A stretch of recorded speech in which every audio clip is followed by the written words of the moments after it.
E. Williams.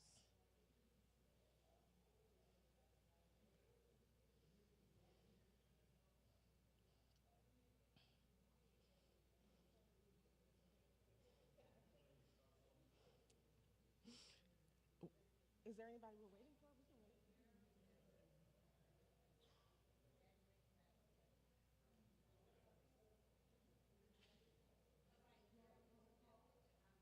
Absolutely. Mhm.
Oh, we got past the mouse.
William? Oh, there you are. Okay, I was wondering who's it. I'll use this one, and this one will be for questions and answers.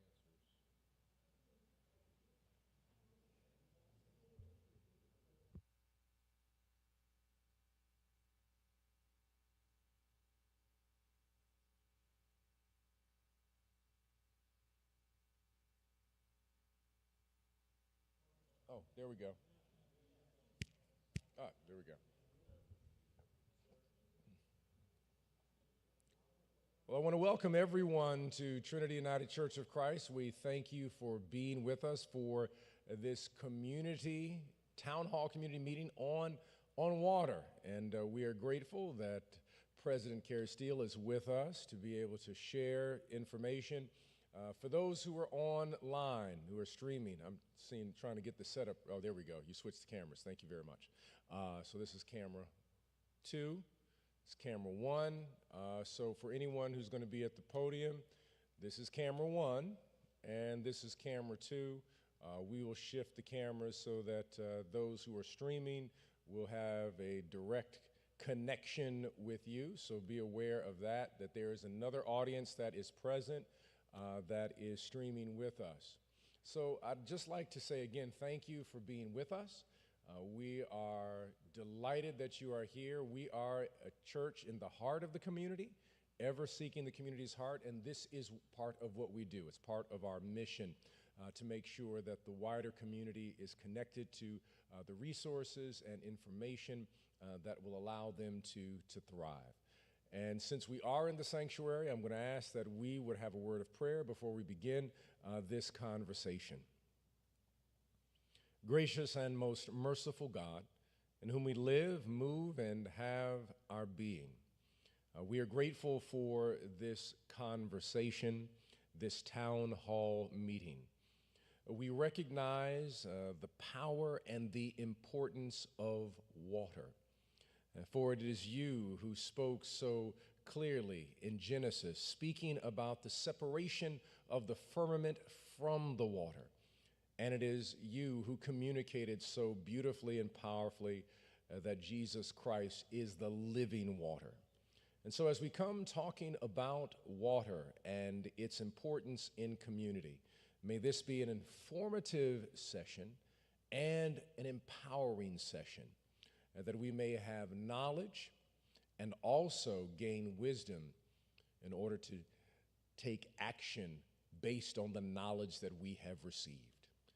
We thank you, and we are delighted to have this conversation for those who are physically present, and for those who are online, and those who will eventually watch as this is repeated over and over on a variety of social media networks. We are grateful and we are thankful. In Jesus' name we pray. Amen.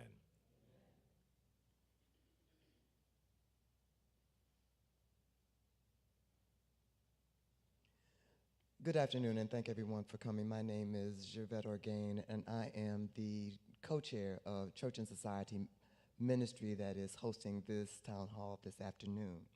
I want to introduce the co-chair, Harold Williams, and the program chair for this event. Harold is a member, long-term member. He received his Associate of Arts in African American Studies from City Colleges of Chicago and a paraprofessional certification in education. He is a proud member of the United States Army and is a combat soldier where he was deployed to Afghanistan. While being enlisted in the Army, his military occupations consisted of chaplain assistant, culinary specialist, infantry, field artillery, recruit in marketing, and military funeral honors. He is a proud father of 2 beautiful daughters, Willow 8 and Winter 6. He has always been socially and culturally conscious and a great leader in the community while spreading God's word. Ladies and gentlemen, welcome Harold Williams. Thank you. All right, thank you, Trinity, friends and family, for those who are here and watching online. Don't do shout outs, but if I did, I say shout out to the CIS ministry here at this church. We have over 70, but our goal for this ministry is to make sure that we get the information from the community, bring it into the church, and the information that we receive over the pulpit to help spread the gospel outside of the church. Thanks for coming out. So, little house rules. This will be peaceful. There should be index cards that should be going around. You will write your information down, and the questions will be asked by President Steele and also her staff that she brought along here. The purpose of this meeting, because there's a lot of things going on with water, and we want to make sure that we clear up any misunderstanding. President Steele cannot control the rain. All right, let's make sure we hear that. The earth is the Lord's and the fullness thereof. I feel my help coming. So she can only help maintain it and to make sure that there's nothing wrong with our water, people. So this is a real serious matter, and plug, join the CIS ministry, Church and Society, and that's it.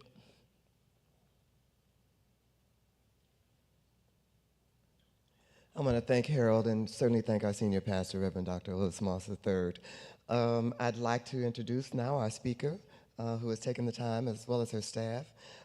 President Carrie Steele, in January 2019, became the first African-American woman in the more than 130-year history of the Metropolitan Water Reclamation District of Greater Chicago to be elected by the Board Commissioners to serve as president. She is currently serving her third term. President Steele currently serves as chairman for the Affirmative Action and Maintenance and Operations Committees. She is also the vice chairman of the Federal Legislation and Industrial Waste and Water Pollution Committees. She is a chemist, environmentalist, licensed real estate broker, and a community leader. President Steele has received numerous awards, including Outstanding Public Official of the Year, Congressional History Makers, Trailblazers Award, National Civil Rights Hall of Fame inductee, and Phenomenal Woman Award. She is also a member of the State Treasurer Michael Frerich's African American Advisory Committee and Delta Sigma Theta sorority. Please join me in welcoming President Carrie Steele, who has a long bio, and you will hear her presentation. Thank you, President Steele.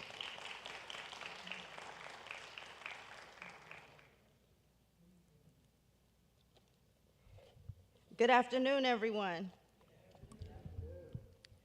Well, first, I would like to give an honor to God, and I usually at this point would say, I bring you greetings from my church home, but since I am home today, I will say, hello, my fellow Trinitarians, and thank you, Pastor Moss, for allowing me and Water Reclamation to present this afternoon. I would also like to thank the Church and Society for putting this together. We appreciate the hospitality and just you all helping us get our word out about water reclamation. What the official name is, the Metropolitan Water Reclamation District of Greater Chicago. You will also hear us possibly call it the district, or you'll hear us say MWRD. But before I get too far ahead of myself, as stated, my name is Carrie Steele, and I'm president of the Board of Commissioners at the Metropolitan Water Reclamation District of Greater Chicago. Today I have with me, supporting me, I see two people really quick that I would like to acknowledge. Our Vice President, Teresa Flynn, thank you for coming out this afternoon. And I see Representative Marcus Evans, thank you for stopping by. Now, a little bit about myself. As stated, I'm a chemist and environmentalist. I've been a commissioner at Water Reclamation for a little over 10 years, and I've served as president of the Board of Commissioners for a little over 4 years. I was elected unanimously. It's an internal vote by the Board of Commissioners.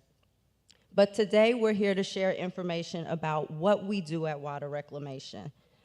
I'll start with a brief overview, and then our goal is, by the end of this meeting, that you will know exactly who we are, what we do, how you can be a good neighbor, and most importantly, how to reach us. Now, the MWRD, we treat our wastewater, the region's wastewater, manage stormwater, and protect our primary drinking water source, Lake Michigan. We own and operate 7 water treatment plants across Cook County, 23 pumping stations, and 560 miles of intercepting sewers. Now, your local sewers feed into those intercepting sewers so that the water can get to MWRD. Basically, I try to explain it to everyone that we take care of the water that leaves your house. So we're not responsible for your drinking water. The city of Chicago provides you with your fresh water, your fresh drinking water. But we take the water that leaves your house. So when you flush the toilet, when you take a shower, when you run your dishwasher, we get that water.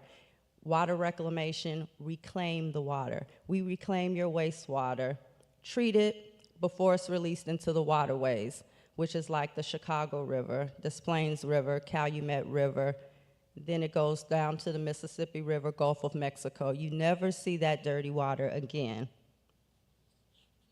We have essential workers that work 24 hours a day, 365 days a year.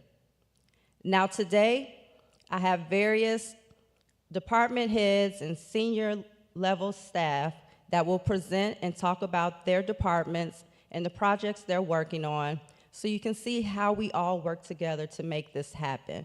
At Water Reclamation, we have almost 2,000 employees. We have a $1.2 billion budget, and we have been able to maintain a AAA bond rating, but we wouldn't be able to do that without our staff. I basically deliver the message, but they help make everything run for the day-to-day. So I felt it was important that they come out to talk to you and to make sure that we can answer all of the technical questions you might have. I'm a chemist, but I am not an engineer. So they're here to help me make sure that we answer every question you have. But first, before we get into each department and their presentations, we have a video that we would like to play that gives a quick overview of what we do. This is a video that we usually play when you come out and have tours of our facilities.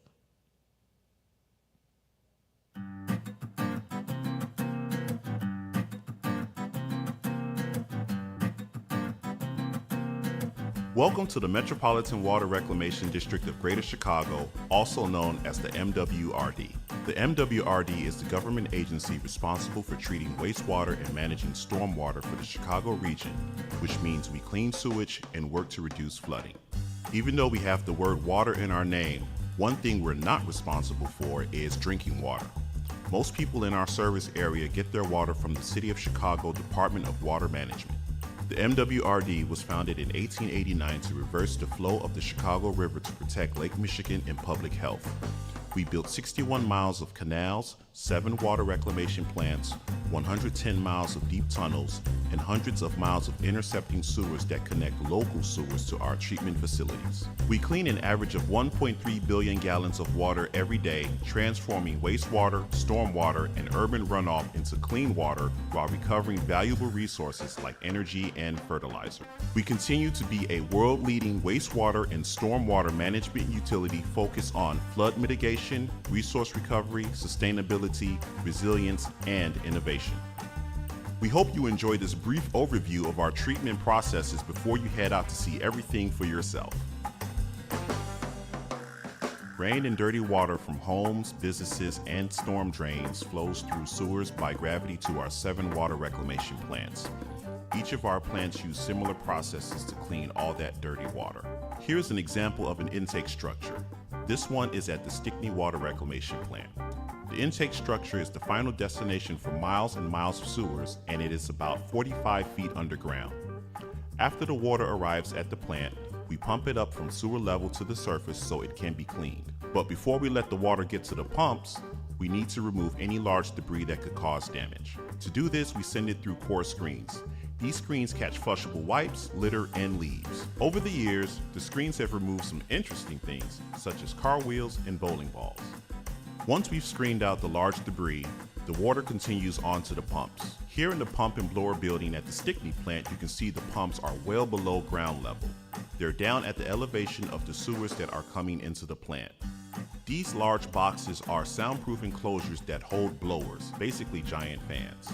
Air is crucial for our treatment process. The blowers account for 50% of our energy use at the plants. After the water is pumped up to the surface, it flows through the rest of the plant by gravity, similar to a river. The first stop for the water after the pumps is our aerated grit tanks, where we use some of that air from the blowers to help rocks, sand, and gravel sink to the bottom. This debris goes to a dumpster and is sent to a landfill. Next, the water flows into what we call primary tanks. In primary tanks, we let the water sit very still. You can see these boards are moving very slowly across the surface of the water. They scrape anything that has floated to the surface, usually a mix of fats, oils, grease, and plastic, and slowly the system pushes this debris to the end of the tank, and then that material is disposed of in a dumpster. Meanwhile, underwater, the organic solids mixed with the wastewater are sinking to the bottom, and those are removed and go through a separate solids process. We're actually able to remove 70 to 80% of the solids from the water in primary treatment. Notice how clear the water is here, and while you can definitely see there is some debris mixed in it, the water is already significantly cleaner. After primary treatment, the water flows on to secondary treatment. Secondary treatment consists of two parts: secondary aeration tanks and final settling tanks. The aeration tanks work just like a fish aquarium, where air bubbles add dissolved oxygen to the water for the fish to breathe with their gills. In the case of our aeration tanks, we add dissolved oxygen to make the conditions just right for beneficial bacteria that help us clean the water. This carefully maintained population of microorganisms consumes the remaining solids and then clumps together to settle. After the aeration tanks, the water enters final settling tanks, where the clumps of bacteria sink to the bottom and clean water flows off the top. During warmer months when there is recreation on waterways, we disinfect water before we release it from several of our water reclamation plants. At the O'Brien plant in Skokie, we accomplish this by sending water through the super powerful ultraviolet light bulbs using 896 lamps that provide a low pressure, high output performance. The UV light deactivates any microbes left in the water so that they can no longer reproduce. At our Calumet plant, we accomplish the same thing using a chlorination-dechlorination process, in which we add chlorine to the water and then send it through a maze-like contact structure, and then chemically remove the chlorine before sending the water out into the Little Calumet River. What about the solids? The solids removed during treatment go to anaerobic digesters, where a different biological process breaks them down and produces biogas that we use to heat and cool our plants. After leaving the digesters, the solids are designated by the US EPA as biosolids and can be used as a soil amendment. These biosolids undergo additional processing to remove water. Centrifuges operate like a spin cycle of a washing machine. At other facilities, we air dry the solids. Just like the water we release from our plants, our biosolids are subject to strict standards for quality. They're continuously tested to confirm we're meeting those standards. So, we start with rain and dirty, used water and end up with clean water and biosolids. And we achieve this using gravity, air, and helpful bacteria. Now it's time for you to see this amazing process for yourself. Enjoy the tour, be safe, and find out how you can help us succeed in our mission to protect our water environment.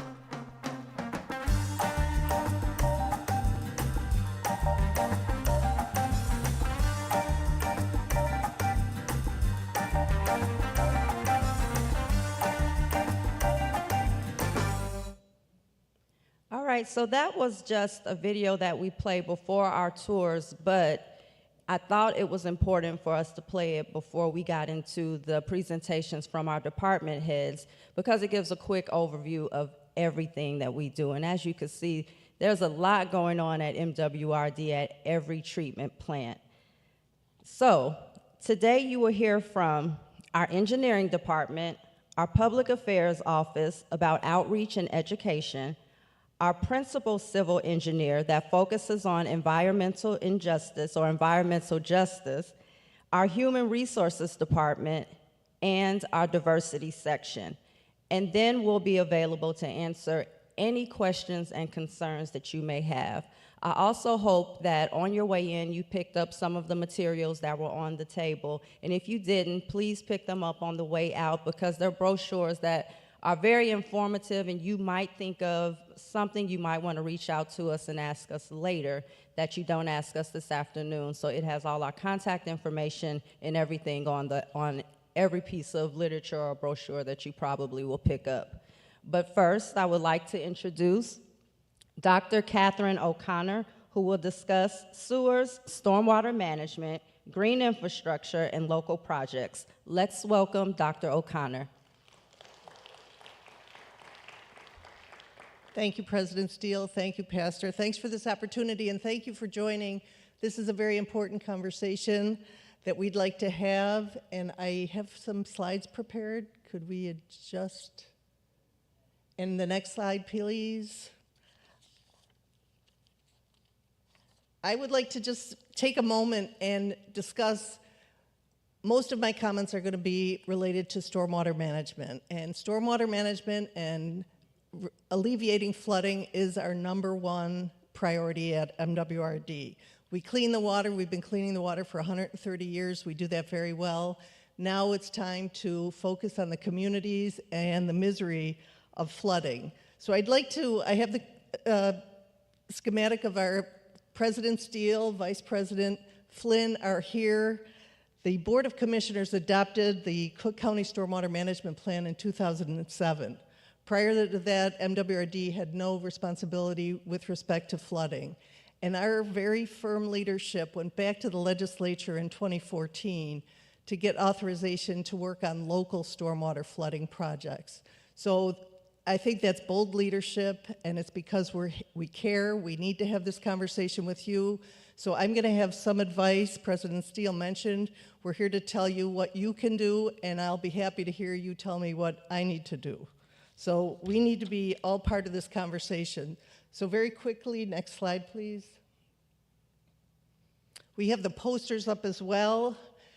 This is a schematic of how your local sewer works. So over to the left, highlighted in green, that's the roof load.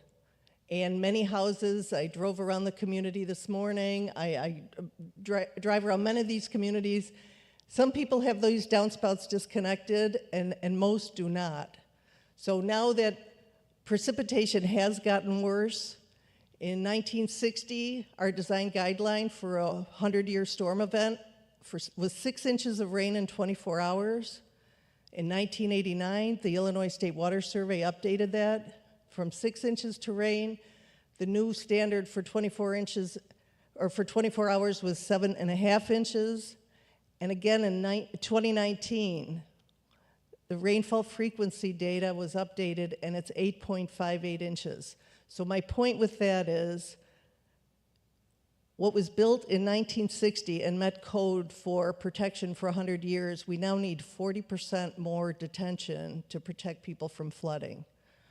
Do we have that real estate? We don't have that real estate handy. But what we can do is disconnect these downspouts and find green space and make sure we have local vegetation and trees to absorb that rainwater. So for a typical Chicago home, on July the 2nd, when we got 8 inches of rain in the worst affected communities, a typical Chicago home had 8,000 gallons of water from their roof into the combined sewer. The combined sewer does not have capacity for 8,000 gallons of rainwater. A typical home would have used, over the course of 15 hours, on the order of 400 gallons. Now just an individual home has another 8,000 gallons. Those sewer pipes could not convey that flow, and the path of least resistance is back up and into the basement. That is the reality. We need to work together to disconnect. Next slide, please. So the Stickney plant, anybody north of 87th Street, all of that flow goes to the Stickney plant. On a typical day, the Stickney plant treats 500 million gallons, but to take in stormwater, we can seamlessly go up to 1.4 billion gallons. So the plants are equipped to take a considerable amount of stormwater. On July the 2nd, the people that flooded and were devastated by the flooding, that flow didn't get to the plant. The flooding happened prior to the deep tunnel filling. So I have another slide, please. I'd like to take a moment and talk about types of flooding. Overbank flooding is the flooding that is when the river reaches floodplain and it overflows into neighborhoods. That's not the case anywhere in Chicago. The Albany Park Tunnel took care of the last riverine flooding in the city of Chicago. Seepage into basements and wall foundations, that's another type of flooding, and you'll see clear water in your basement, and you need to have somebody come out and regrout and protect the basement. Our water table's pretty high in Chicago, so our basements really are like in-ground pools. We need to make sure that those walls are secure. The next type is ponding water entering window wells and basement doors. We need to armor those doors and the window wells to make sure that that rainwater doesn't come in. But then the last type is the basement backup. There just isn't conveyance in those pipes, and the path of least resistance, there is not enough room for that flow to go, and it comes up, and it's awful. It's combined sewage, and it's in your basement. It destroys property, and it's our #1 priority to work with you and make sure that we minimize that, alleviate flooding as much as possible. Next slide, please. So here is the configuration. The stormwater comes into the local collection system, into the intercepting sewers that President Steele mentioned. We have 560 miles throughout the Cook County, and then the deep tunnel. So for many years, the deep tunnel and the reservoirs was our solution to flooding and flood mitigation in the combined sewer areas. That was approved by the Board of Commissioners when 6 inches of rain in 24 hours was a 100-year flood event. Now we're up 40% more volume needs to be accounted for. So the flooding we have is prior to the deep tunnel system being filled. So it comes from the local system out of your house. We want to disconnect all that clear water and find vegetative growth, places to water plants and trees, and keep that mostly wastewater that's coming to our facilities. We also have overflow action days where we encourage people not to run the dishwasher. Take another couple days before you do laundry and keep as much of that collection system open for conveyance as necessary. Next slide, please. So here's a photo of the deep tunnel. So in 1970, when the Board of Commissioners approved the tunnel and reservoir plan, these 33-foot diameter, the deepest are 300 feet below grade, all concrete line, that is what's conveying this stormwater, combined sewage during rain events. Now we understand that that's not enough. Next slide, please. From the deep tunnel, the water goes into the large reservoirs. We're very superstitious by nature. Our life is very weather dependent, so knock on wood. The Thornton Reservoir has never filled. It was commissioned in 2015. We've not had an appreciable combined sewer overflow into the Calumet system since that entire system has come online. However, we have the slide here that shows July 2nd, the west side, Cicero, Berwyn, and the west side of the city of Chicago, they got the 8 inches of rain on the order of 12 hours.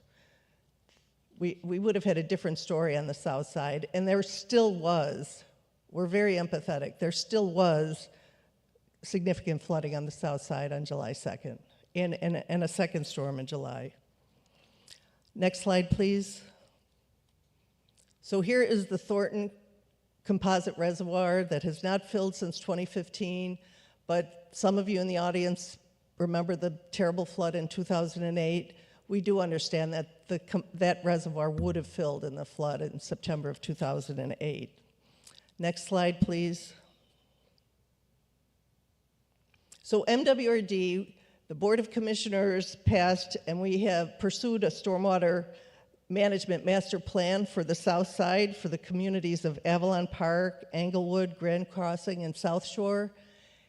And we evaluated planning needs, documented existing conditions, and it's very important that we document the existing conditions. Within 3 blocks, we find a wonderful place to put in green infrastructure that will be productive and could capture on the order of 300,000 gallons in a rain event. 3 blocks away, the hydraulics and the soil structure is such that green infrastructure will have no benefit. So these studies are very important, and from these studies, we've identified 10 projects that we're in conversation with the City of Chicago to prioritize and work on. And prior to the bold move of the Board of Commissioners, President Steele, Vice President Flynn, we wouldn't have had authorization until 2014 to do that. So I hope you can appreciate that we work very hard and we understand how terrible it is to have combined sewage in our homes, in our basements. Next slide, please. So this is just another schematic. Next slide, please. So what can we install? We need to install rain barrels, we need to disconnect, and we need to have meaningful green space to put this stormwater. Bioswales, we've installed bioswales, stormwater trees, and these amenities have other benefits. They're cooling for the neighborhood, they provide fresh air. So let's get together and green our neighborhoods and make them flood resilient. I'd like to just mention, next slide, please. Here are more permeable pavers. We have green alleys that we work with the Chicago Department of Transportation to install. Next slide, please. We also have a wonderful program, Space to Grow, where we are in partnership with Chicago Public Schools, Chicago Department of Water Management, MWRD, and Open Lands, and we take asphalt play lots in Chicago elementary schools and turn them into educational opportunities where they do absorb stormwater. The children have a play option and an educational tool for water stewardship. So we've worked with in our partnership and have completed 34 schools, and that's something we're very proud of, and that is strictly in the city of Chicago that we're able to work on those programs. Next slide, please. So MWRD is now accepting pre-applications for green infrastructure, and we work through municipalities. So we work through your aldermen or alderwomen in the city of Chicago, and we're accepting applications, and we have on the order of over 200 programs that are alleviating flooding. And since the program in 2014, we have reduced flooding or made flood resilient 17,000 structures throughout Cook County. Next slide, please. Here is a list of our resources, Understanding Your Sewer. I hope I've made that a little bit clearer, but there is a video on that. And the Green Guide is a step-by-step tutorial on how to disconnect your downspout and how to install a rain garden and a bioswale. Very detailed. The Green Neighbor Guide is out in the lobby. We also have Flood Prevention 101 on our website, and we do support the distribution of rain barrels. So thank you very much. We all have to be in this together. We all have our role, and I'm very grateful to be here. Thank you very much. Thank you, Dr. O'Connor. That was Dr. O'Connor from our engineering department. If I wanted to just try to point out a few takeaways from Dr. O'Connor's presentation. First, with climate change and these intense rainstorms increasing and becoming more unpredictable, the challenge is trying to keep up with what's happening in our environment.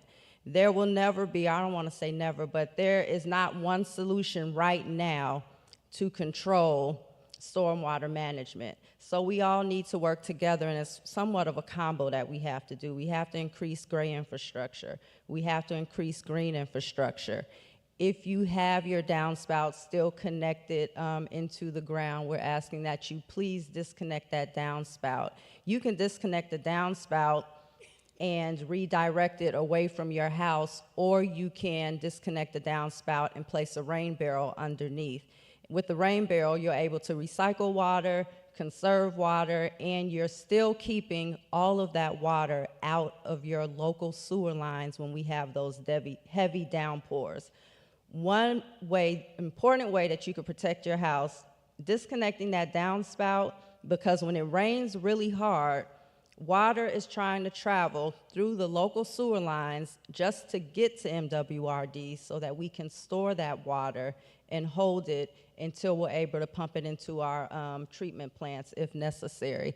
That's why these two pictures right here are my favorite pictures, and they're the most important. If you have time, please look at it, because it's important for everyone to understand water has to travel from your house through the local sewer lines just to get to MWRD. So I often use the analogy when I'm out speaking, when I'm talking about the heavy downpours and the water getting to us, trying to stress for everyone to conserve water in their house during the heavy downpours.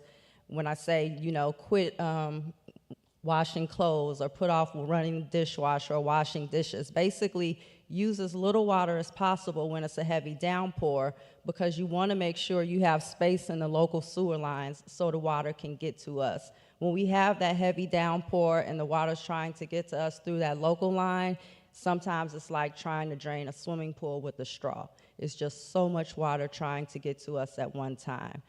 So those are my takeaways. Also, please report if you got any water in your basement. Call 311. Make sure that your flooding in your basement was reported, because we use those numbers when we're trying to pinpoint where projects should be and what's going on across Cook County, and when we're having conversations with the city of Chicago. So please stress for everyone to report. Anytime you get a drop of water in your basement, please report it to 311 and get that incident reporting number. All right, our next speaker is going to be our Public Affairs Department, or Public Affairs Outreach and Education. Ms. Allison Ford, can you please step up? Thank you. Give Allison Ford a round of applause. Thank you. Hi, I'm Allison from the Office of Public Affairs. I've worked with the district for 12 years, and to tell you the truth, I never heard of it before I started working there. And I'm from the area. I'm from Munster, Indiana, so you would have thought I would have known the river was reversed a long time ago, but I didn't know that. So since I started here, we have grown our public affairs department. Thank you to Commissioners President Steele and our board. We have 13 people in the office right now. We make the videos that you've been watching with our star, our president. We do outreach. We do a lot of social media. We do a lot of speaking to classrooms and going to community events. We make these beautiful posters and graphics and flyers, so we're a busy department. One of our biggest messages the president just started speaking about is reducing your use of water before, during, and after storms. And we're trying to make it easy. So we've created an e-blast that we email people if they want to sign up. And can you put the next slide on? Because that shows where on our website that you could sign up. Next slide. Right there in the top right corner, you can see we have a little sign-up area. We also just introduced 2 weeks ago, Overflow Action Day alerts. We introduced text messaging. So now you can get a little reminder text, oh, don't use your water. So automatically I know, okay, I'm not going to be doing the laundry tonight. So we try to be helpful with the overflow action alerts. Then there's another way of collecting water on your property. As we've mentioned, green infrastructure. Next slide. We distribute, and you may be thinking, why are we trying to save the monarch butterfly?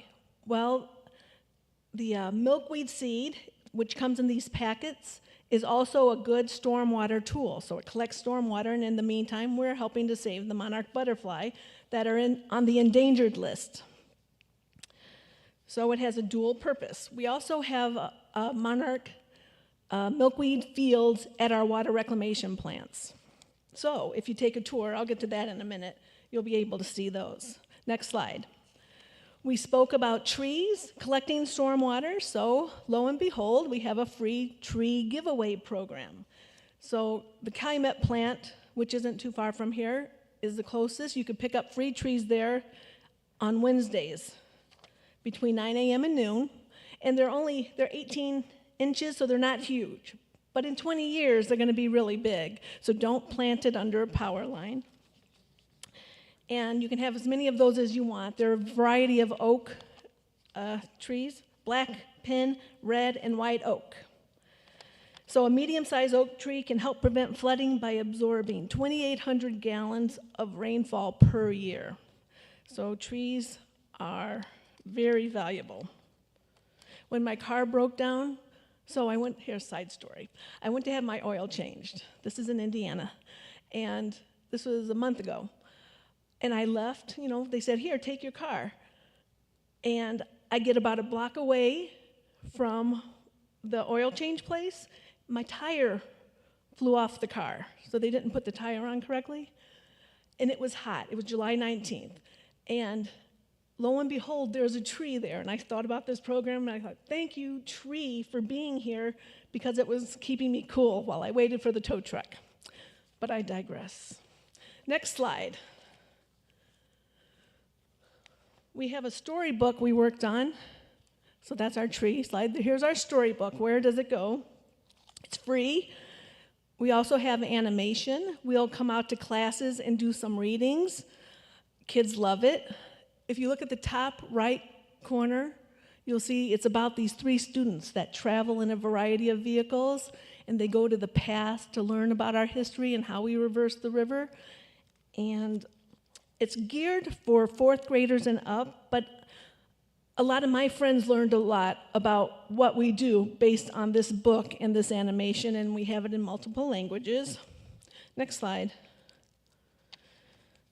We have books available. It's on our website, so we make it easy to get. Next slide. Teachers, we like when teachers contact us and say, oh, can we have some books? Oh, yes, we'd love to give them to you. Next slide. So you've learned a lot about our plants. You've heard about it.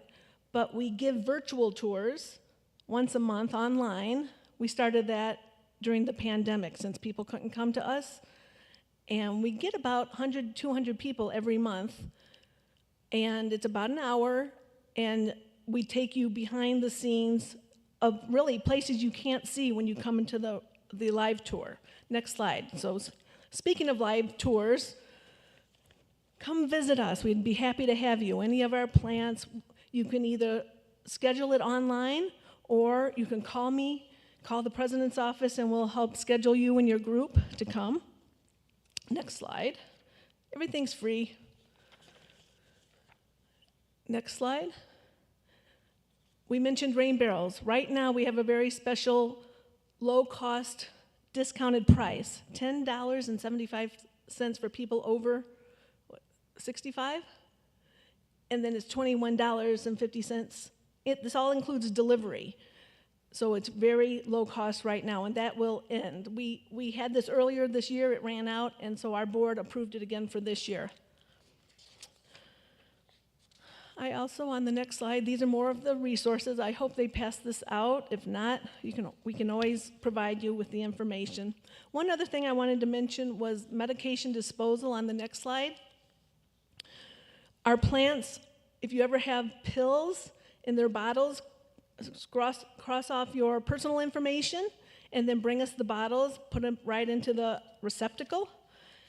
We collect hundreds of pounds of medicines each year because our treatment plants weren't designed to clean these pharmaceuticals out of our processes. And I think that covers everything. So thank you for having me.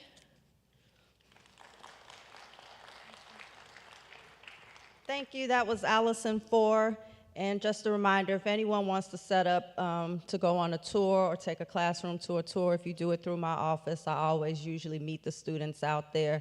That's one of my passions, making sure that I educate more people that look like me to want to be in positions like the one I'm in, basically with a career in STEM or in the water industry. I clearly understand if you can't see it, you can't be it. I became a president at Water Reclamation, even a chemist, because I had an internship at Water Reclamation.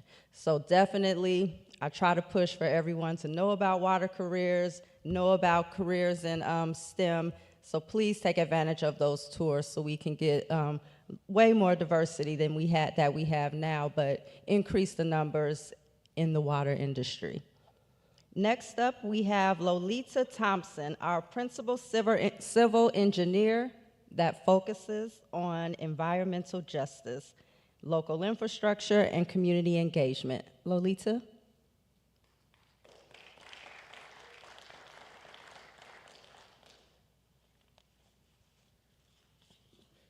Good afternoon, everyone. It is a pleasure to be here to speak on behalf of the Metropolitan Water Reclamation District of Greater Chicago about our environmental justice section. As President Steele mentioned, my name is Lolita Thompson, and I am the principal civil engineer for the environmental justice section. What I do is I work with all of the district departments to make sure that the environmental justice areas receive the same quality of service as all the other areas within our communities. I also look for ways to address environmental justice and climate justice needs in the community. And I believe my colleague is here, sitting in the back hiding, Edward Coleman. Stand up, raise your hand. I thought he was here, thought I saw him. Maybe he disappeared, okay. But he also works on diversity, equity, and inclusion issues in the district and in the communities that we serve. Next slide. And so when we look at environmental justice, I know many of you might be asking, what is that environmental justice section and why does the district feel they need one? Well, I am so glad that you asked. For us at the district, environmental justice is a mindset. It's a mindset that everyone has a right to two things. That's fair treatment and meaningful involvement. And we work hard to ensure that we're doing our part to achieve both of these daily in the Cook County communities that we serve. Now, the formal definition of environmental justice, as defined by the Environmental Protection Agency, and it also has been adopted by the district, it is listed, I believe the slide, yes, listed on the slide, as the fair treatment and meaningful involvement of all people, regardless of race, color, national origin, or income, with respect to the development, implementation, and enforcement of environmental laws, the regulations, and policies. Next slide. So, all that means for us regarding environmental justice, it means that everyone deserves a right to have access to green spaces, to clean water, to clean air, to non-toxic living conditions. And it's about making sure that no group of people, especially those who are impoverished and those who are not considered a financially viable investment, should bear a disproportionate share of any negative environmental consequences that result from industrial, governmental, and commercial operations or policies. Next slide. Thank you.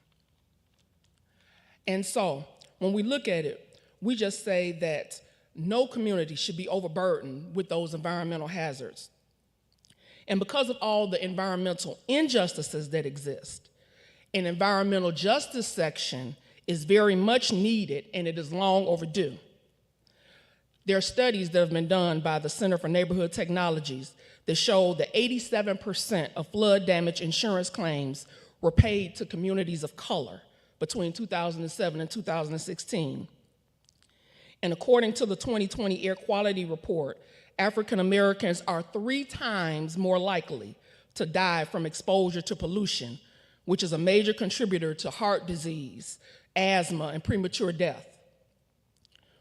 We at the district are painfully aware of the insufficient and degraded water infrastructure impacting the environmental justice communities that are large contributors to the flooding issues.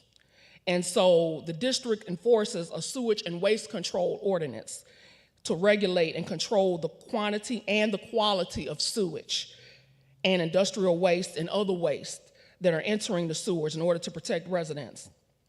And since we can't be everywhere, we ask you to be our eyes and our ears and report any odors that you experience and waterway blockages that are within Cook County. And we ask you to do that at our website at mwrd.org, or you can call 1-800-332-3867 in order to report those types of issues. Next slide, please. Now, I mentioned that environmental justice for us is fair treatment and meaningful involvement. Meaningful involvement means that we get your input on what you need that you feel that you need in order for you to be environmentally equal to communities that are not as racially diverse.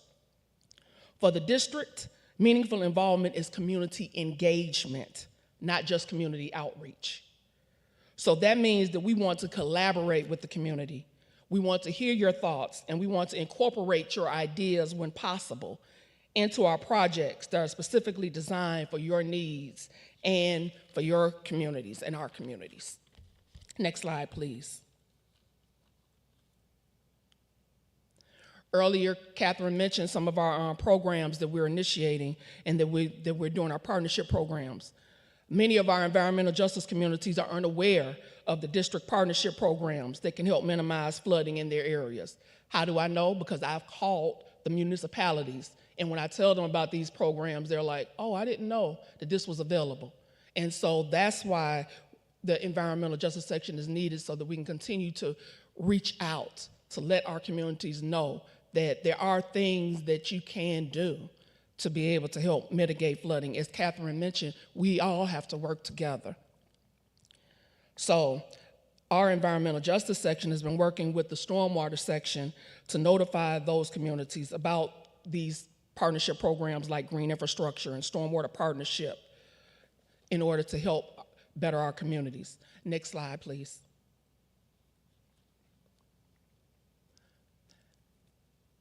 As I mentioned before, we are concerned for not just for the communities regarding flooding, but we're also concerned about environmental justice for our employees, regarding our current and our future employees. So we have harassment and diversity training. We have supervisory training on coaching and mentoring. And we try to get employee feedback to transform the systems, policies, and practices that are within the organization. We're partnering with human resources in order to implement diversity, equity, and inclusion initiatives and to create career paths through internships, mentoring, and apprenticeship programs.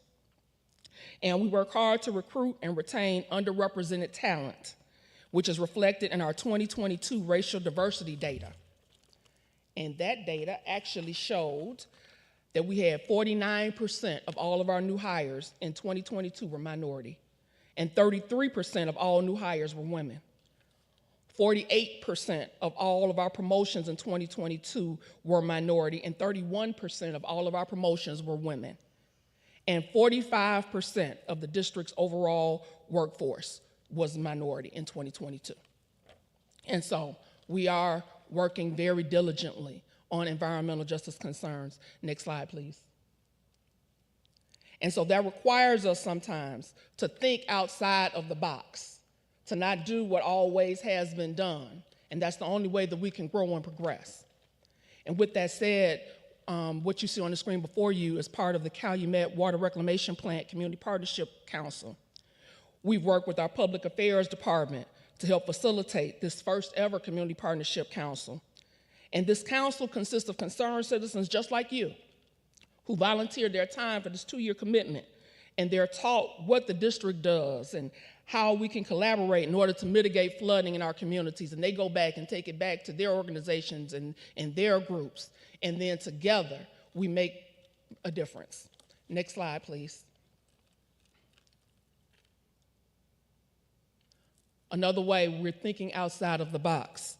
Earlier this year, we partnered with the Pullman National Historical Park, the National Park Foundation, and People for Community Recovery for the History and Hope program. And that's where we mentored approximately about 20 at-risk youth from underserved communities, where we were explaining to them how pollution impacts our water environment and their community. The program educated youth from Chicago's most exposed and challenged communities on the best practices to adapt and build resilience to climate change, with the purpose of nurturing some future change makers. Next slide. Along with this work, the Pullman Tech Workshop, they invest in this community by educating and inspiring our next generation of historic trade workers on Chicago's South Side through their apprenticeship training workshops, and transitional employment. Next slide, please.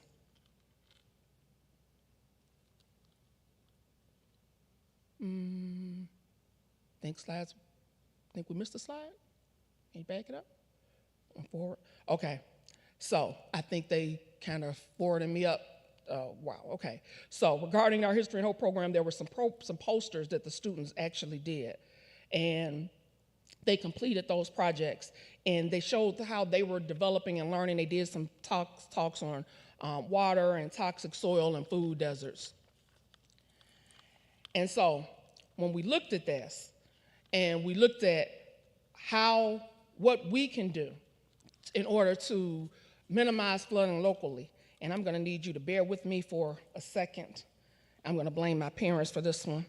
When I was younger and in kindergarten, I missed a day of show and tell, and everybody that hears me now has to kind of go through this with me, because I got to make this day up. And so, if you can see this from where you're sitting, if you look at this, if you think of this part right here as your pipes that's coming in from your house, your pipes coming in from your kitchen, everything, this right here is just your pipe that takes you to your local sewer, which is the brown tube. So this would be what professional people would call a lateral. So as you can see, these pipes are a lot smaller than this local sewer, okay? And this right here is the drain, the red. So we've got rainwater coming into this same local sewer as your pipes that's coming in from your house, from when you're flushing your toilets and from your kitchens and everything like that. And then you've got this little green drain, which is your downspout. So all of this is going into this one little tube right here.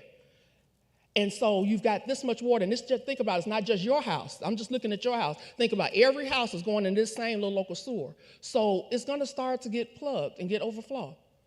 And so what we have to do is we have to acknowledge that, okay, this is the local sewer. This does not concern the district, the local sewer. This is your municipality, the brown tube.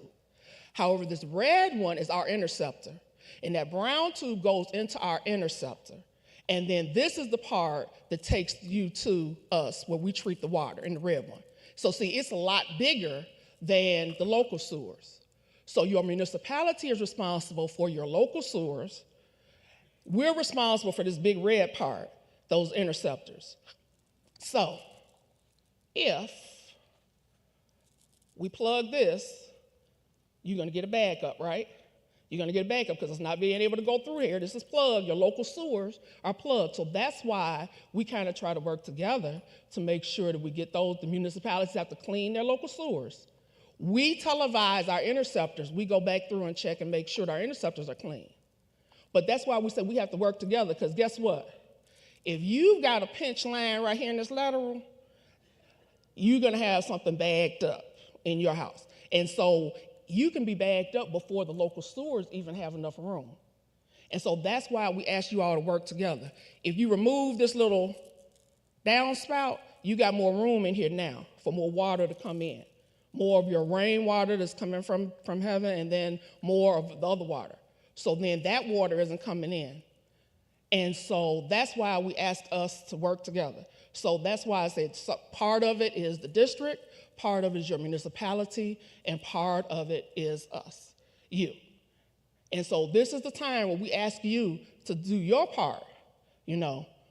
I know we all got cousin Pookie that did that week of plumbing school, and we said we're gonna let him fix this and check this for us, but there's a time when we have to go to the real plumbers and let them check out our lines for us, because that $3,000 or $4,000 damage in the basement, that gets serious. So that's what we have to do, to get those checked, to make sure that we're not part of the problem. And this is, plugged before we even get to our local sewer systems.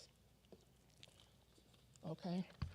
And so together we can and will make a difference. And that's why we said that we need all of us to work together in order to do what we can in order to improve our flooding situations. Together we can do it. Thank you.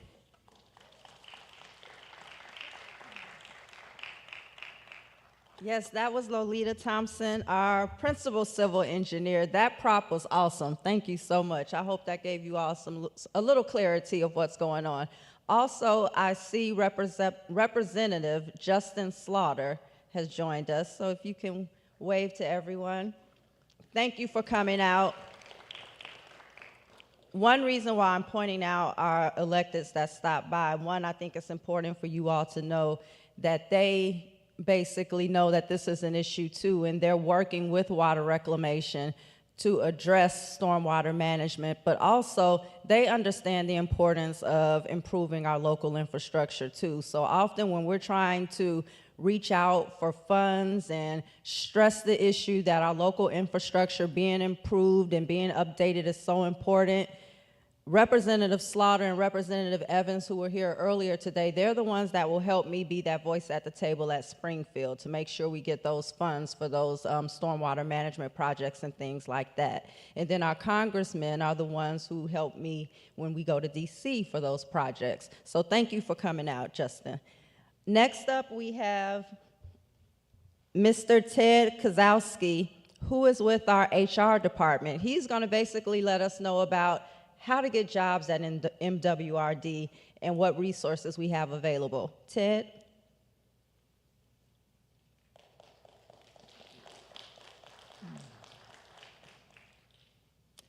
Good afternoon. Thank you all for inviting me here today. I appreciate it. Thank you, President Steele. Thank you to the congregation. I am Ted Kozowski. I'm the Director of Human Resources at the Water Reclamation District. I have been at the Water Reclamation District for 25 years. So I feel like I have done some good work here in bringing some of the top talent that you've seen here today, and we want to keep doing that going forward. And that's why I am here today, as well as Yolanda Hopkins, who is in the room here from our Human Resources Department. After the presentation, we're going to stick around and answer any questions you might have today with regard to careers at the MWRD. Next slide, please. All right, I know we're getting long into the day here, but I'm not going to go through every single one of these departments, but these are the major departments here at the Water Reclamation District that help us fulfill our mission. And you see departments such as finance, human resources, information technology, law, maintenance and operations, engineering, our procurement materials management department, treasury, general administration, which includes subgroups of the diversity section that you just heard Lolita, or I should say the diversity and contracting section is part of that group, as well as our administrative services division and our public affairs division, which you heard Allison come from. And I think in showing these departments and knowing and understanding the critical role that they play to our organization, what's more important to understand is it's a long list of departments, but in each of these departments consists 260 different job classifications, 260 different job classifications. And they include titles such as, and I'm not going to go through every one of them here, but pollution and laboratory technicians, laborers, accounting clerks, buyers, storeroom specialists, administrative clerks, attorneys, engineers, scientists, and so many more. Next slide, please. Okay, the district is an equal opportunity employer, and we take great pride in ensuring that our workforce is diverse and reflective of the communities that we serve. I think you heard some statistics from Lolita that show we are really working hard at that, but we know we can always do better, which is why we have a group in the HR department that goes out and recruits not just at local colleges and job fairs, but also attend community events like this, which are so important to our recruitment efforts. As of today, you heard President Steele say that the district has nearly 2,000 positions at the district. Right now, we have about 1,900 employees, so we know we've got vacancies out here, and that's why we like to be out in groups and areas like this where we can tell the communities what the district does and the kind of jobs that we have to offer. Next slide, please. All right, some of the benefits from working at the district include competitive wages, health and life insurance benefits. We have a full suite of those types of very rich benefits. a very robust and healthy pension plan thanks to efforts of our internal staff and our Board of Commissioners that supports the pension plan. Sick leave benefits, and more importantly, if you have some sort of a major illness, disability benefits. Paid holidays, paid vacation, and tuition reimbursement, because we want to, as part of one of our strategic plan initiatives, it's investing in our employees, developing our employees. So we have a very robust tuition reimbursement program to help our staff. If they're satisfied with where they are in their careers, that's fine. If they want to go further, we have benefits that allow them to educate themselves to move into positions that will have them contribute at even greater levels for the organization. And finally, we have an employee credit union which helps just establish very basic things such as checking accounts for direct deposit to go into, or loans to purchase cars or even homes. It's a very comprehensive benefit package. Next slide, please. All right, so the district does operate under a civil service system for most of our jobs. Most of the job classes that we have at the district require an employee or a prospective employee to take a civil service examination and to be on an eligible list before they can be hired. These eligible lists are usually out for a 3-year period. Some classes are shorter than that, but most of them are through a 3-year period. And we give tests. They're continuous. We're always giving exams, but we give exams typically on a 3-year schedule. So each job classification typically comes up every 3 years in a cycle, which is why the next piece, as far as how we recruit, is very important. Next slide. So how do we find out more information about jobs and what's out there? The district has an online employment center, and you can reach it by going to the district's website under districtjobs.org. And the beauty of it is that it's available 24 hours a day, 7 days a week. And that's important now as we see that kids and other individuals are on their phones all the time. You can now access our job sites, our job posting sites on your mobile device or on a computer, 24 hours a day, 7 days a week. Next slide. And this is a really tiny slide. Yolanda and I in the back, after our presentation today, have handouts that have all of the website information about districtjobs.com. But when you go to our online employment center, there's a whole bunch of different things that you can do. And the first thing is to go out there and look at what jobs are currently open and available now for filing an application. The other thing you can do is, if there isn't a job that you're interested open at the current moment in time, you can fill out an employee interest or a job interest card, and you would be notified when that opportunity is going to be open for filing. Now, to submit an application, you do need to have an email address. But to be notified about future job opportunities, you can either give us a mobile number and be notified about future job opportunities that you're interested in, or the email, or both, so that you won't miss out on those opportunities when they come up. The other thing, the next slide, please. We may have advanced one too many, but that's okay. One of the other very robust features of our online employment center is all those 260 job classifications that exist. If one wants to find out what kind of jobs exist at the district, if you want to take the time, and we encourage all prospective employees to do so, to go to that web page, and you can look at all of the different duties and responsibilities, the job titles, as well as the requirements for being able to fill out an application and be eligible to take one of the civil service exams. So that is a very robust website to go to for looking at our jobs, and I encourage everyone to do so. We'll have handouts in the back of the room afterwards in order to take that away with you today. All right, next slide, please. Another very important program that we're very proud of, and we just started it back up for the first time since the onset of COVID, is our internship program. And I think you've heard President Steele talk about, she's one of the graduates of the internship program, and it just shows how important finding those students, those young minds, and challenging them to be interested in wastewater careers. So our opportunities and internships, this year we hosted 50 different interns in every one of those departments that I showed you earlier on that screen. They served in all different areas, and they had the opportunity to actually take what they have learned in school and see what that career might look like on a real, up-to-date, live, in-person experience at an employer, and a very significant employer, the Water Reclamation District. For internships, next slide. What do you have to do to be eligible for an internship program? For the internship program, you need to either be enrolled in a college or university program. Right now, all of our internships for the 2023 year have now concluded, but we will be in November and December of this year posting those opportunities for next year. So going to that district job site, those internships will start being posted for next year. Those positions pay $18 an hour, and you're eligible to work for 119 days under the internship.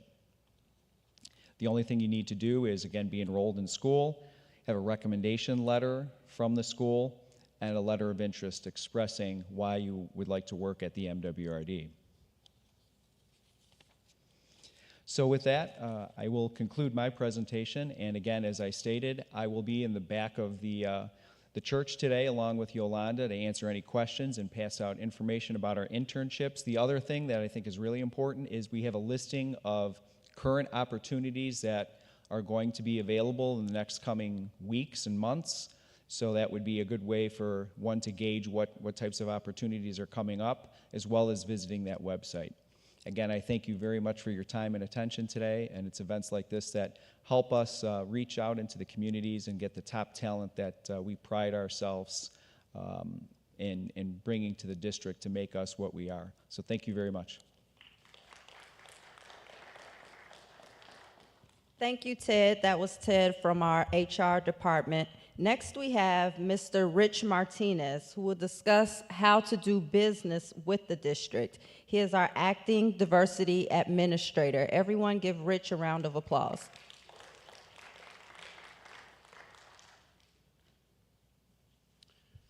Thank you, President Steele. Good afternoon, church. Thank you for hosting us. My name is Rich Martinez. I am the acting diversity administrator for the Water Reclamation District. I've been with the district for 24 years, and I'm glad to be accompanied today by one of our newest diversity officers out in front, Desiree Young, who happens to be a Trinitarian. So diversity, doing business with the district's mission statement. Go to the next slide, please. The purpose of the MWRD Affirmative Action Program is to mitigate the present effects of discrimination based on race, ethnicity, or sex in opportunities to participate on MWRD contracts and to achieve equitable utilization of MBEs and WBEs in certifications and compliance. Our mission is to ensure competitive and equal opportunities for minority-owned, women-owned, and even veteran-owned businesses on the performance of MWRD contracts. Next slide, please. Vendor registration and certification. You can go to the district's website, mwrd.org, click on the Doing Business tab, and you'll see both the procurement and affirmative action sections listed there where you can fill out an online vendor registration form. The procurement department will then issue you a vendor registration number, and then upon receiving that registration number, you can follow up with us in diversity, and then we will then work with you to get certified as either a minority-owned business, a woman-owned business, or a veteran-owned business. The district is a self-certifying agency, but we do have streamlined certification processes for firms that are certified by either the City of Chicago or Cook County. Next slide. Types of contracts that we assess in the diversity section for potential goal attainment. Those include engineering construction contracts, maintenance and operation construction contracts, professional services, which could include engineering consulting services, or other professional services such as HR, public affairs, monitor, and research. We also assess our intergovernmental agreements with suburban municipalities for potential goal attainment, as well as job order contract. And so we review and examine each of these contracts on a contract by contract basis to determine if we can place affirmative action goals of 20% MBE, 10% WBE, and 3% VBE on those contracts in excess of $100,000. Now, in addition to us assessing whether or not we can achieve affirmative action goals on those contracts, we also assess those contracts for apprentices and apprentice hours. And so we do have a program in place where we can place hours on those construction contracts that provide opportunities for both minority and females to work as apprentices on those construction contracts. Next slide. Thank you. Accessing bid invitations and information, once again, on our webpage, mwrd.org. Doing business with us, contract announcements, you can find out what's out on the street. You can also take a look at who are some of those prime contractors that are looking at those contracts. There's a plan holders list for you that you can take a look at. You can also access contracts that are being currently reviewed and those that have also already been awarded. Next slide. All right, coming soon. Thanks to the Board of Commissioners, we just passed our small business program RFP that'll be on the street soon. So we're going to be working on implementing a small business program at the district, which is a race and gender neutral program. And then we're also working towards the implementation of a mentor protege program, which will enable prime contractors to work with smaller contractors in mentoring them and helping them grow size and capacity. And then finally, there's also a technical assistance program that we're also working towards that will provide resources and services to our MW and VBE business community. Next slide. So we do a lot of outreach and diversity, like today, for example. We also attend a number of other diverse business organization events throughout the year, but then we also host our own. Earlier this year, we hosted our first ever virtual vendor fair, and on Tuesday, October the 17th, we're going to be conducting and hosting our Diverse Business Summit, Doing Business with MWRD, a 2024 forecast. That's going to be held at Kennedy King College. That is free, so we want to definitely extend the invitation to each of you. Next slide. Contact information for myself in the diversity section. I can be reached at area code 312-751-4034. Can also be reached via email at martinezr@mwrd.org.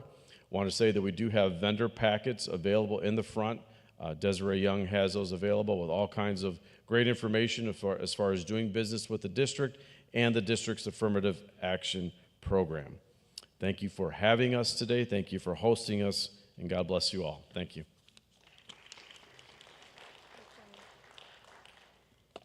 Thanks, Rich.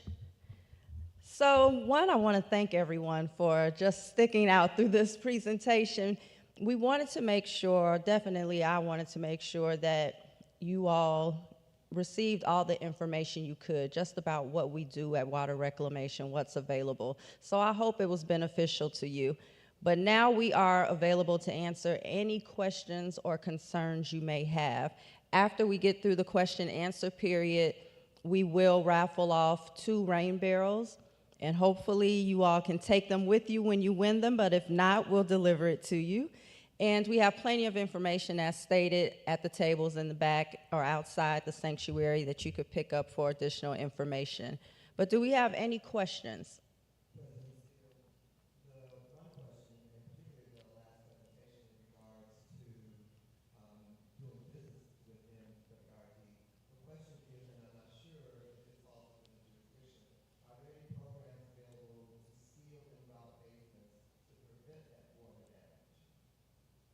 Now that can be, I think we'll have maybe engineering, Catherine, come up and tag on to my response. But we are in communications with the city of Chicago to do a few pilot programs now. We've had pilot programs on the table before that fell off, honestly, when COVID hit in 2020. So we do see the need for that, and we are trying to work with communities and work with the city of Chicago to put programs together to help with that situation. But Catherine O'Connor might be able to give you a more direct answer or response. And if I may add to that, particularly as regards to the basement and then the tree roots are a problem as well. Maybe.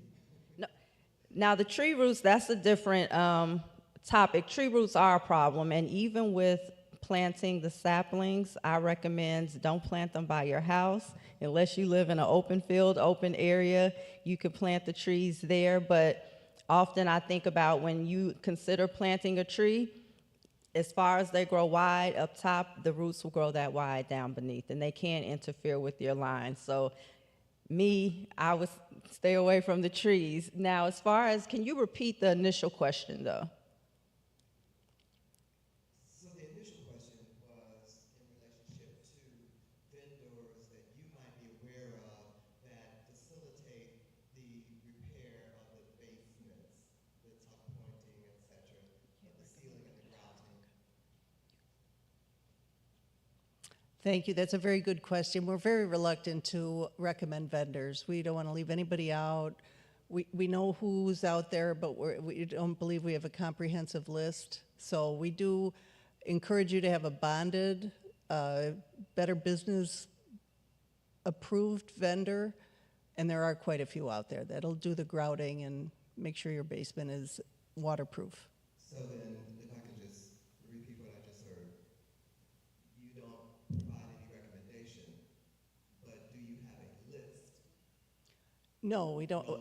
Well, we feel like the list would be recommendation. Okay, all right, thank you. Sorry. There's another question. How do youth programs, how do young persons who are educated and trained join the union to participate with NWRD? Is that something that they need to do? And I'm going to ask you to repeat that question. I'm sorry, because you all passed me a note. They want me to say that the city of Chicago has a list of licensed contractors, I guess online, that you can refer to. Right. Now, as far as, can you repeat the question? I'm sorry. Okay. The question, and if I can interpret the question, is youth and young persons who are educated and trained in the field, is it required that they join a union to participate as a vendor, or do they need to be union certified to participate? And if so, is there any recommendation in that regard? To work at the water reclamation, we do follow the MPLA. Could you tell us what the MPLA is? I'm going to bring staff up to make sure you get the correct response.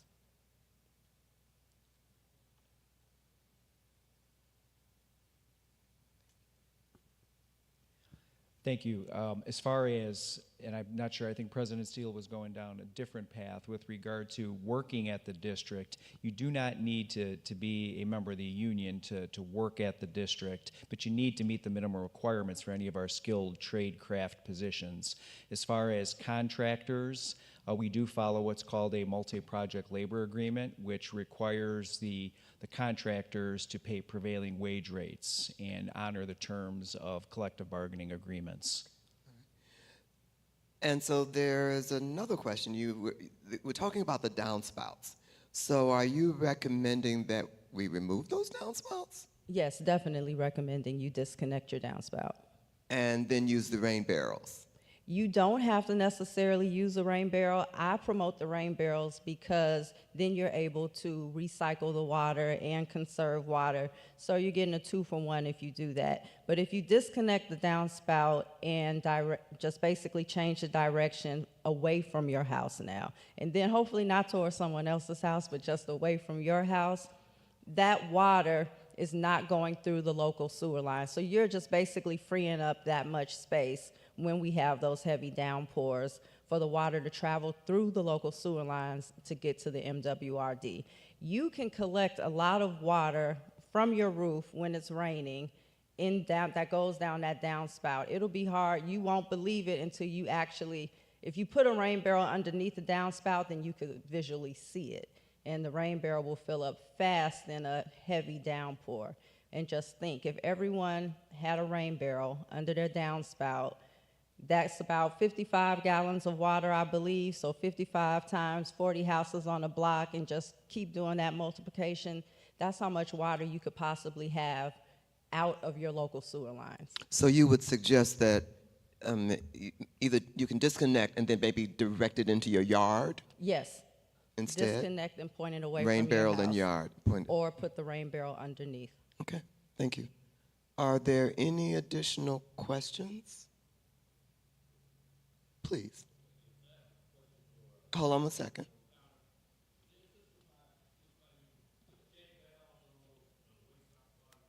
We're going to ask him to repeat the question.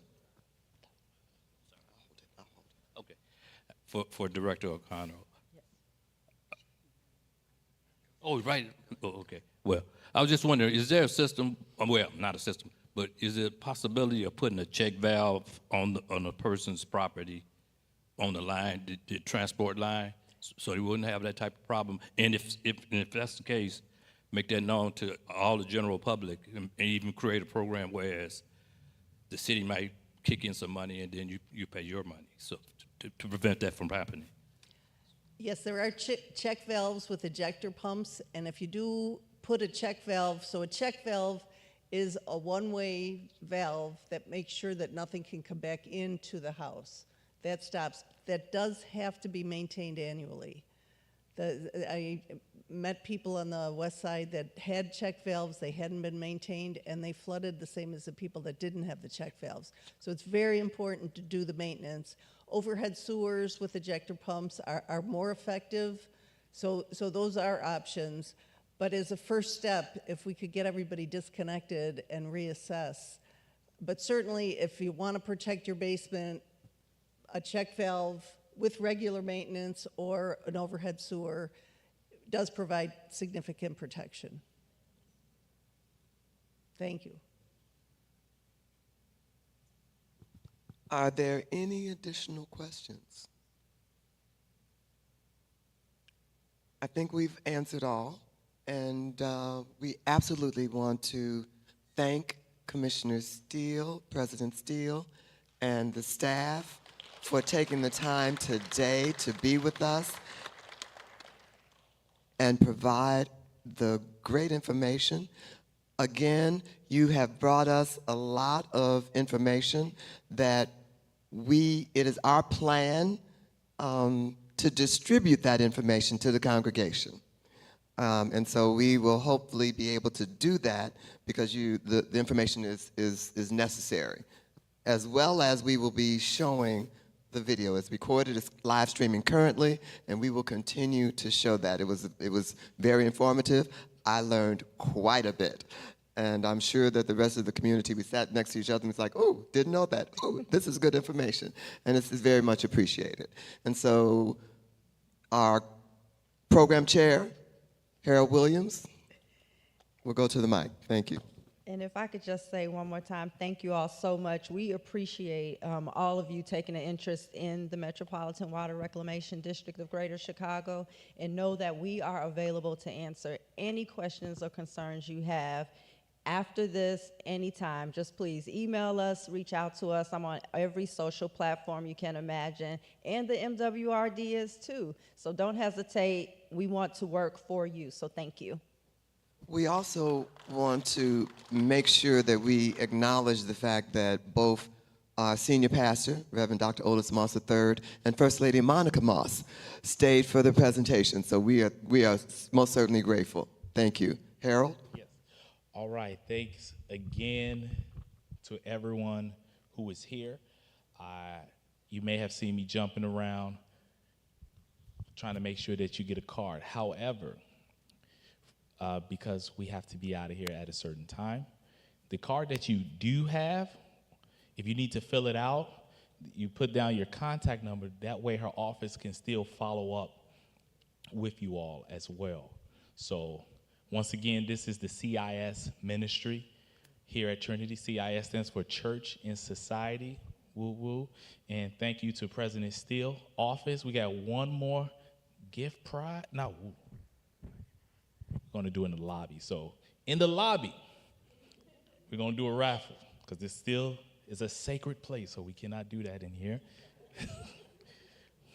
And it's respectful. So we're going to go out into the lobby. But please fill out your card because you know how we get.